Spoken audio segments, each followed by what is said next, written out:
누구나 가격을 싸게 사고 싶죠. 가격을 우리는 깎고 싶잖아요. 깎고 싶으면 상대방 입장에서 상대방이 어떤 상태여야 가격을 깎아줄 수 있겠는가? 제가 3가지로 정리를 해보겠습니다. 첫 번째, 불안한 사람. 그 다음에 두 번째가 시간적 압박을 받고 있는 사람. 세 번째가 안 좋은 물건을 가지고 있는 사람. 근데 여러분은 이제 거꾸로도 한번 생각을 해봐야 돼요. 여러분이 만약에 이런 상황에 처해 있는 집을 파는 사람이라면 이 조건을 노출을 시키겠습니까? 안 시키겠습니까? 저는 사실 어떻게 보면 가장 중요한 거라고 생각하는 요인이 있는데 그게 바로 뭐냐면 세입자가 껴있는 상태에서 파는 매물입니다.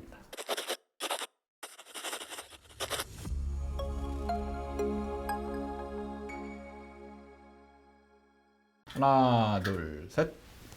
안녕하세요. 아파트 사이클 연구소 소장 이현철입니다. 오늘은 부동산 커뮤니티를 이렇게 둘러보다 보니까 부동산을 거래할 때 협상하기, 그러니까 가격을 깎기 좋은 매물을 찾는 법, 이런 제목이 있어서 이 부분에 대해서 사람들이 좀 관심이 많을 수 있겠구나. 사실 누구나 가격을 싸게 사고 싶죠. 조금이라도 싸게 산다라면 그만큼의 나한테 이득이 되는 부분이기 때문에 이 부분은 뭔가 정형적인 방법이 있거나 기준이 있으면 사람들에게 도움이 많이 될 것 같다라는 생각이 들어서 한번 이 부분에 대해서 얘기를 해볼까 하다가 요즘 제가 앞으로의 미래 세상이 어떻게 보면 AI가 지배하는 세상이 될 거라고 보는 견해가 굉장히 많으니까 저도 지금 부동산을 챗 GPT를 활용해서 공부를 하거나 판단할 수 있는 방법이 없을까를 계속 조금씩 대입해서 연구까지는 아니지만 지금 시도를 해보고 있는 중입니다. 근데 사실은 결과적으로 보면 아직까지는 그렇게 막 좋은 결과를 내고 있지는 아직 않은 것 같습니다. 그래도 이것저것 해보니까 그냥 우리가 흔히 알 수 있는 그런 질문에 대한 답변으로는 꽤 유용한 답변이 나오는 것 같아서 그 부분에 대해서 한번 챗 GPT를 활용한 공부법 아니면 판단법 이런 거를 한번 저희 채널에서 컨텐츠로 만들어서 한번 지속적으로 활용을 해보고 여러분들도 이런 것들을 어떻게 쓸지 같이 고민을 해보고 좋은 방법들을 만들어 보면 우리가 그동안에 놓치고 있던 부분들이나 아니면 좀 활용하기 어려웠던, 찾기 어려웠던 이런 것들을 GPT를 활용해서 우리가 좀 더 폭넓게 대응할 수 있는 방법이 있을 거라 생각하고 한번 해보도록 하겠습니다. 그래서 오늘은 그러니까 협상하기 좋은 매물이에요. 싸게 사는 법도 있지만 일단 싸게 살 수 있는 매물들을 찾는 법을 한번 챗 GPT를 통해서 결과를 도입해보고 이게 실질적으로 이제 전문가 입장에서 이런 것들이 유용한 방법이 될지 그리고 그런 것들의 일종의 근거를 알려주는지 이런 부분에 대해서 한번 해보도록 하겠습니다. 그래서 제가 질문을 적어봤어요. 부동산 가격을 협상하기 좋은 매물의 특성을 알려줘. 그리고 집값 깎기 좋은 매물, 가격을 협상하기 좋은 매물은 어떤 것들이 있는지 구상해줘. 그 이유에 대해서도 자세히 설명해 줘야 해. 네가 생각하기에 가장 가격을 협상하기 좋은 매물의 특징을 순위별로 정렬해 줘. 사실 이거는 이제 제가 질문을 만든 게 아니고요. 우리 PD가 이걸 만들어 놨는데 저는 이제 이런 질문을 만들어 낼 줄 모릅니다. 그러니까 이게 챗 GPT는 질문을 어떻게 하느냐에 따라서 답변도 좀 많이 달라지는 것 같아요. 그래서 이제 우리가 챗 GPT를 활용하려면 질문법도 공부를 좀 해야 됩니다. 그래서 이거를 바로 누르지 마시고요. 자, 밑에 보면은 검색과 이성이라는 탭이 있어요. 자, 이거를 좀 활용하시는 게 좋습니다. 이것도 이제 우리 PD가 알려준 건데 그냥 질문을 하면 얘가 성의 없이 그냥 있는 대로 쑥 긁고 와서 답변을 낸다는 거예요. 그런데 검색과 이성에 이거를 클릭하면 이렇게 색깔이 달라지죠. 클릭을 한 다음에 결과치를 도출하면 좀 더 얘가 성실하게 일을 한다는 거예요. 자, 한번 눌러봤습니다. 자, 눌러보면 이 검색과 이성, 네가 이성적으로 좀 생각을 해주고 검색도 좀 세밀하게 해줘 이 명령인 거예요. 그러니까 얘가 생각도 되게 오래 합니다. 웹을 찾아보고 지금 열심히 찾고 있습니다. 자, 요약을 해보면 아파트 매매에서 가격 협상이 용이한 매물은 주로 매도자의 시간 압박, 급매, 긴급 처분형, 금융 리스크 노출형, 물리적 구조적 결함 보유형, 시간 대비 과도한 호가형, 그리고 비선호 구축 단지형으로 구분할 수 있습니다. 이게 진짜 저는 괜찮은 답변이라고 생각하는 게, 예를 들어서 지금 밑에 잔금 날짜 이런 매물 이렇게 바로 답변을 줬으면 저는 좀 약간 실망을 했을 것 같아요. 왜냐하면 이건 결과 중심적이거든요.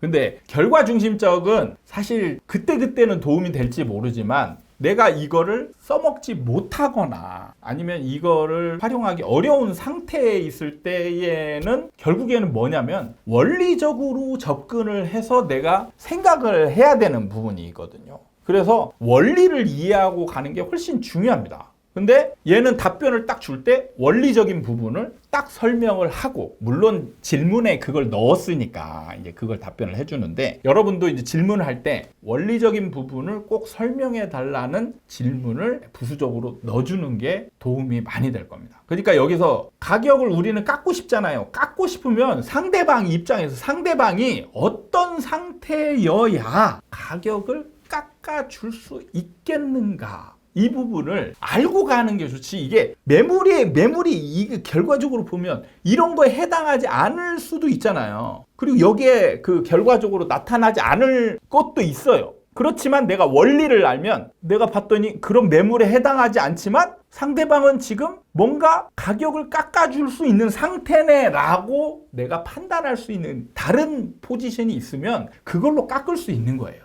그 원리가 뭐냐? 첫 번째, 가장 중요한 시간 압박이에요. 시간이 제한되어 있는 사람은 압박을 받아요. 그 시간 안에 해결을 해야 되는 거예요.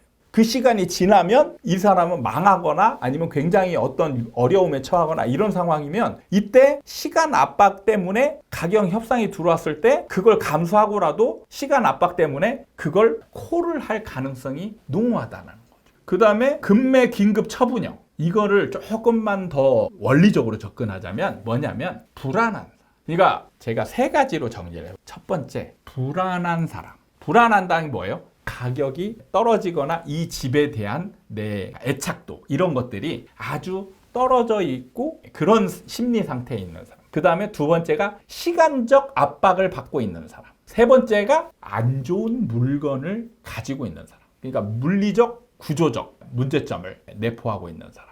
이렇게 크게 세 가지 부분으로 나눌 수 있습니다. 거의 이 세 가지에 다 포함이 됩니다. 자, 그래서 보면은 첫 번째, 잔금, 이사 날짜가 계약 조건으로 붙어 있는 매물은 매도자의 이사 일정에 맞춰 빠른 거래가 필요해 가격을 낮추려는 유인이 큽니다. 이게 이제 시간 압박이죠. 시간이 정해져 있는 사람이에요. 무조건. 그러니까 이런 사람들은 어떤 사람이겠죠? 예를 들어서 집을 파는 사람이잖아요. 집을 가지고 있는 사람이에요. 다른 집을 이미 매수했어. 매수하고 잔금 치르는 날짜가 정해져 있는데 이 사람이 돈이 여유가 있지 않아. 그러니까 이 집을 팔아서 돈을 마련해야 되는 사람인 거예요. 이런 사람이 먼저 일을 저질러 놨기 때문에 이 잔금 날짜가 이미 픽스가 돼서 정해져 있어요. 이 잔금 날짜까지 내가 돈을 마련하지 못하면 이 집을 팔고 못 팔고를 떠나서 여기에서 잔금을 못 치름으로 인해서 위약금이 발생할 수도 있는 거예요.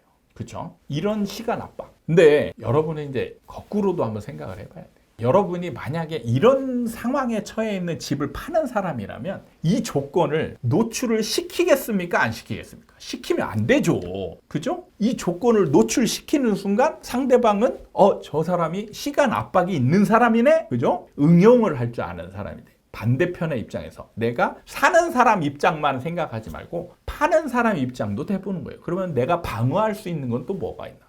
그죠? 그러려면 잔금 이사 날짜를 계약 조건으로 붙이면 안 됩니다. 안 되는 거예요. 그냥 여유 있는 사람이 돼야 되는 거예요. 여유. 나는 속으로는 쫄릴지라도 나는 여유 있어. 그냥 시간 상황이 구애될 거 없이 그냥 하시면 돼요. 이래야 상대방은 내가 급한지 모르고 가격 깎으려고 하는 시도를 아예 안 할 수도 있는 겁니다. 그죠? 그러니까 이런 매물이 많을까요? 적을까요? 생각보다 이런 매물은 적어요. 적습니다. 왜냐하면 사실 이 정도는 약간 상식적으로 해당되고 내가 충분히 커버할 수 있는 부분이에요. 그러니까 커버가 되는 게 있고 안 되는 게 있는 겁니다. 그러니까 여러분은 커버가 되는 거는 커버하려고 노력해야 되는 거죠. 자, 그 다음에 두 번째, 급매물. 세금 회피나 상속 증여, 자금 압박 등 사정이 급한 매물은 소문 없이 은밀히 내놓는 경우가 많아 협상의 여지가 큽니다. 그죠? 은밀히 한다는 건 뭐냐면 매수 대상자가 굉장히 축소된다는 의미예요. 그 중개인의 역할이 굉장히 커지는 겁니다. 그래서 중개인의 수수료도 많아지고요. 이런 경우는 매수자의 협상력도 굉장히 강해집니다. 그리고 이 사람은 그거를 받아 안을 자세도 되어 있어요. 왜? 은밀하게 하니까 내가 당연히 매수자가 별로 없을 것이고 축소된다는 걸 알죠. 협상력이 떨어진다는 것도 알아요. 그렇기 때문에 이런 매물은 은밀하게 나오는 거, 급하게 나오는 거. 그래서 부동산이 막 조용하게 나만 가지고 있는 거야. 그런 거면 오히려 협상의 여지가 클 수 있다. 그 다음에 저당권 대출 이자 부담으로 압박을 받는 매물. 그죠? 보통 보면 이제 경매 나가기 직전, 경매 나가는 물건, 이런 것들은 엄청 싸게 나옵니다. 그렇죠? 그렇기 때문에 이런 것들은 여러분들이 싸게 살 수 있는 문제가 되는 거고. 자, 누수, 결로, 노후 인테리어 등으로 물리적 결함을 잇는 매물. 이건 당연히 이제 싸게 살 수 있어요. 이런 것들은. 물리적 결함. 그러니까 아까 세 가지에 해당되죠. 그 마지막 거. 물리적 결함, 구조적 결함. 6번에 해당합니다. 구축, 비역세권 등 비선호 단지 매물. 이것과 또 여기에 나와 있지 않은 것 중에 있는 게 뭐냐면 타입별로. 보면 요즘은 타입이 똑같은 뭐 85제곱미터라고 하더라도 A, B, C, D, E 막 이렇게 여러 가지 타입이 있어요. 그 중에 우리가 보면 아주 사람들이 다 누구나 다 선호하는 타입이 있고 굉장히 비선호되는 타입이 있어요. 그러니까 비선호되는 타입은 매수자가 드물어요. 그러니까 이런 것들은 거래될 때 손해를 감수해야 돼요. 그러니까 여러분 매수할 때도 뭐예요? 매수할 때도 비선호, 똑같은 조건이라면 비선호되는 타입을 절대 사시면 안 되죠. 나중에 팔 때 선호되는 물건보다 싸게 팔아야 될 상황이 반드시 벌어진다라는 거예요. 그래서 물리적, 구조적 결함이나 선호, 그러니까 구축, 비역세권 이런 것들, 선호도가 떨어지죠. 그런 것들은 좀 싸게 할 수밖에 없는 매수자들이 적어요. 그리고 선호하지 않는 타입. 근데 이 인테리어 부분 안에 막 그 누수, 결로 이런 거는요 사실 매수자 입장에서는 발견하기 어려울 수도 있습니다. 이게 이제 말로는 쉬운데 누수되는 거를 누가 오픈시켜 놓고 합니까? 파는 사람이 우리 집 누수됐어요. 그러니까 싸게 팔게요. 그럴까요? 눈에 보이는 것과 안 보이는 것은 차원이 다릅니다. 그래서 여러분들이 이제 오래된 집을 살 경우에는 뭘 하냐면 매수자 입장에서는 특약 같은 걸 걸어두는 게 좋죠. 특약 뭐냐면 누수나 눈에 보이지 않는 하자가 나중에 추후에 발견될 시 그에 대한 보상을 어떻게 하기로 한다. 이런 내용이 있는 게 좋습니다. 그래서 그 다음에 인테리어나 이런 것들이 막 싱크대나 막 이런 것들이 되게 노후화됐어요. 그러면 이제 싸게 팔긴 하겠죠. 근데 문제는 싸게 산다는 게 그냥 똑같은 걸 싸게 사는 거지 안 좋은 걸 싸게 사는 거 별 의미 없어요. 왜냐하면 내가 추가로 돈이 들어가야 되는 부분이기 때문에. 그래서 무조건 인테리어 안 좋고 이런 거를 싸게 샀다라고 좋아할 게 아니에요. 왜냐하면 내가 싸게 산 만큼 세도 싸게 맞춰야 되고 팔 때도 싸게 팔아야 돼요. 그러니까 여기에서 싸게 산다는 의미는 뭐가 내포되어 있냐면 내가 살 때는 싸게 사지만 팔 때는 동일하게 파는 걸 내가 그걸 해야 나한테 유리한 거지. 그러니까 나한테 유리한 걸 하는 거지 싸게 사서 싸게 파는 거는 의미가 없다라는 거예요. 그죠? 그러니까 여러분들이 그 판단을 잘해야 됩니다. 싸게 사다고 좋아하는 만한 게 아니라는 거예요. 이거는 더 안에 내부적으로 비용 편익 분석이라는 걸 더 해봐야 돼요. 예를 들어서 인테리어가 안 좋다. 그럼 내가 인테리어를 해야 되잖아요. 그럼 비용이 투입돼. 그러면 나중에 비용 투입된 만큼의 이 가치 상승 부분이 얼마만큼에 해당될지를 또 판단해야 되는 그 과정이 필요합니다. 그게 안 될 때는 아예 안 하는 게 좋아요. 그냥 정상적인 거를 사는 게 훨씬 더 나을 수 있어요. 왜냐하면 돈 들이고 가치를 얻어내지 못할 수도 있기 때문입니다. 그래서 3번 물리적 구조적 결함이나 선호도가 떨어지는 거 이런 거는 일단 순위에서 하순위로 밀려야 되는 거예요. 제가 미리 알려드렸습니다. 자, 근데 우리가 질문에서 순위별로 정렬을 해달라고 했죠. 그 순위에 따른 것도 한번 볼 필요가 있어요. 제가 정리를 한번 미리 해놨습니다. 저 이거 결과를 보지 않고 얘기하는 거예요. 그 다음에 시세 대비 과도하게 높은 호가로 장기간 거래되지 않은 매물. 매도자가 관심을 끌기 위해 단계적으로 가격을 낮추며 협상이 수월해집니다. 그렇죠. 오랫동안 안 팔린 매물은 호가를 높게 내놨다가 안 팔리잖아요. 그러면 조금씩 가격을 낮추게 돼 있어요. 그렇기 때문에 이런 경우는 협상력의 여지가 충분히 될 수 있는데 사실 이거는 매수자 입장에서 파악하기 어려워요. 어렵다는 게 뭐예요? 이게 오랫동안 나와 있는 호가 매물인지 어떻게 알아요? 부동산이 뭐 이거는 오랫동안 나와서 안 팔렸던 매물이에요. 말해줄까요? 대부분 말해주지 않아요. 그죠? 그러니까 이런 거는 내가 그 부동산 매물을 막 몇 개월, 몇 년 동안 지켜보고 있어야 그래야 간신히 파악할 수 있는 정도지 실제로 이런 거는 말하기는 쉬워요. 실질적으로 파악하기는 어려운 겁니다. 오랫동안 나와 있는 매물이라는 거를 알기가 매우 어렵다. 이런 거는. 그러니까 사실 여러분이 이제 공부하다 보면 실질적인 것과 형식적인 것들이 있어요. 그런 것들을 구분해야 되는 겁니다. 그거는 경험이 없으면 구분하기 어려워요. 그러니까 그 블로그나 막 이런 거 쓰는 사람들 있잖아요. 그러면 막 써놔요. 그거 보면 거기에는 실질적인 것과 형식적인 것들이 막 혼재해 있습니다. 경험이 없는 분들은 이게 나한테 다 좋은 조건이구나 해가지고 열심히 공부해가지고 막 써먹으려고 해요. 그럼 뭐예요? 그런 거 다 허사입니다. 실제로 적용될 수 있는 것들이 많지 않아요. 왜냐하면 상대방도 그걸 대비하고 있어요. 여러분은 그 상대방이 멍청하다고 아무것도 모른다라고 전제하고 있으면 안 돼요. 오히려 여러분보다 훨씬 더 많이 알고 있다라고 알고 있어요. 근데 그런 사람들도 대비하지 못하거나 어쩔 수 없는 거. 이런 거가 여러분한테 도움이 되는 거예요. 그게 실질적인 거. 그리고 지금 여기에 결과에 나와 있지 않은 저는 사실 어떻게 보면 가장 중요한 거라고 생각하는 요인이 있는데 그게 빠져 있어요. 제일 중요한 거예요. 그게 바로 뭐냐면 세입자가 껴있는 상태에서 파는 매물입니다. 세입자가 껴있는 상태에서 파는 매물. 이게 가격 깎기 가장 좋아요. 왜 그런지를 원리적으로 접근을 하는 거예요. 첫 번째, 기간이 정해져 있는 사람, 시간 압박이 정해져 있는 사람, 그리고 불안한 사람, 그리고 물리적, 구조적 결함을 가지고 있는, 그렇죠? 세입자가 껴있는 상태로 파는 매물이 원리적으로 어디에 해당하는지 한번 볼게요. 첫 번째, 시간 압박을 느끼고 있는 사람이냐? 저는 이럴 가능성이 높다고 생각합니다. 왜냐? 세입자를 껴있는 상태에서 세입자는 기간이 정해져 있어요. 만기가 정해져 있는 상황, 만기가 도래하고 있는 상황에서 팔잖아요. 그러면 정상 가격을 받기가 좋습니다. 그죠? 근데 그럼에도 불구하고 미리 팔아야 돼요. 만기가 도래하기 전에 세입자 껴있는 상황에서 팔아야 돼요. 그거는 이 사람이 뭘 의미하냐면 시간 압박을 느끼고 있다라는 거를 간접적으로 내포하고 있는 겁니다. 어쩔 수 없이 하는 거예요. 두 번째, 불안할 가능성이 굉장히 높습니다. 불안할 가능성.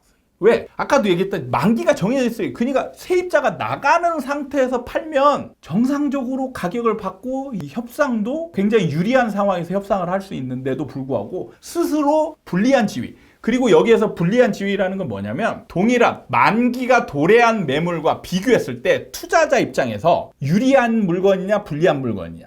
투자자 입장에서 선호되지 않는 물건에 해당해요. 왜냐하면 세입자가 껴있는 상태잖아요. 그러면 뭐가 되냐면 세입자의 보증금 가격이 현 시세와 비교했을 때 높을까요? 낮을까요? 낮을 가능성이 매우 높습니다. 그러면 A와 B가 동일한 물건인데 예를 들어서 매매가는 5억이라고 볼게요. A는 지금 옛날에 전세를 맞춰가지고 2억이에요. 근데 현 시세가 한 3억에서 3억 5천 정도 한다라고 볼게요. 그러면 이 매물이 동시에 나와 있어요. 그러면 매수자는 어떤 걸 선택할까요? 당연히 B를 선택합니다. 같은 가격이라면 5억에 산다라 B를 선택하죠. 왜? 자기 돈이 덜 들어가요. 여기는 1억 5천에서 2억만 들어가면 되고 여기는 3억이 들어가야 돼요. 그렇기 때문에 이런 불리한 조건을 감수하고 팔아야 되는 거잖아요. 그러면 이 사람은 1, 2번에 둘 다 해당할 가능성이 많아요. 1, 2번에 둘 다 해당할 가능성이 많기 때문에 가장 좋은 조건이 갖춰진 매물이 되는 겁니다. 그래서 싼 협상력이 좋은 매물은 특히 계약 갱신 청구권을 써가지고 얼마 안 된 거 있죠. 이런 거는 아주 좋은 매물입니다. 계약 갱신 청구권을 썼어요. 그런 상태라는 건 뭐예요? 지금 시세, 전세가 시세보다 월등히 낮은 걸 의미합니다. 그러면 이 매도하는 사람 입장에서는 이걸 감수하고서라도 나 지금 무조건 팔아야 돼. 이걸 의미하는 거예요. 그러면 이럴 때는 약간 과하다 싶을 정도로 후려쳐도 협상이 됩니다. 다른 거보다 깎는 정도가 많을 수 있어요. 근데 이게 빠져 있어요. 그러니까 챗GPT 결과물을 봤을 때 나름 도움이 돼. 그냥 아예 이상한 건 아니에요. 도움이 많이 됩니다. 많이 되는데 조금 더 경험이, 챗GPT도 경험이 많다라면 좀 더 좋고 실속 있는 결과 그런 것들을 낼 텐데 조금 아쉬운 부분이, 근데 이게 사실 제일 협상력이 좋은 매물 1순위거든요. 제 기준으로는 1순위예요. 그런데 빠져 있어요. 좀 아쉽죠. 자, 순위가 거의 뭐 순위의 변화가 없네요. 물리적 구조적 결함이나 이런 게 저는 제일 하위라고 말씀드렸는데, 근본적으로 원리적 접근이 좀 덜 된 거죠. 그러니까 뭐냐면 투자자 입장에서 싸게 사는 게 대수가 아니라는 거예요. 싸게 사는 건 싸게 사서 정상가에 팔거나 비싸게 팔 수 있어야 이게 나한테 이득이지, 싸게 사서 싸게 파는 거는 의미가 없거든요. 근데 물리적 구조적 결함은 싸게 사서 싸게 팔아야 돼요. 아니면 싸게 사서 내 돈이 투입돼야 돼요. 별로 그렇게 활용도가 좋은 게 아닙니다. 근데 이런 거를 좋다라고 많이 얘기하는 사람들이 많아요. 그게 원리적 접근이 잘 안 되기 때문에 그래요.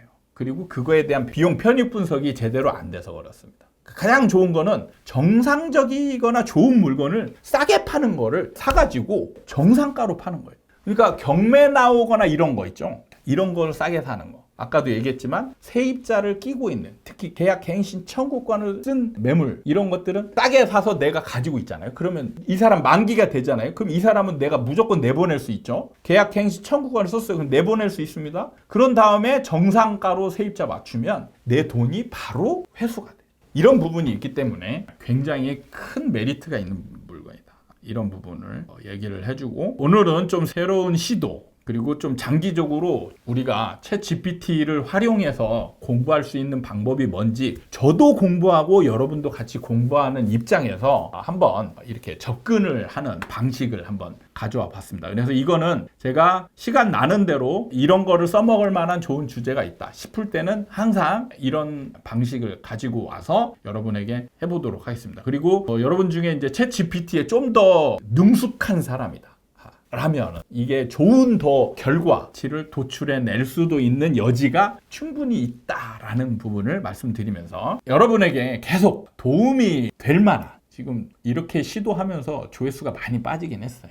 이걸 감수하고 제가 지금 새로운 컨셉을 시도를 하고 있는 중입니다. 실질적인 도움이 될 수 있는 방향으로 반복 시청도 괜찮습니다. 여러분들이 공부해 주시면 서로 간에 도움이 될 거라 생각하고 오늘 영상을 마치도록 하겠습니다. 감사합니다.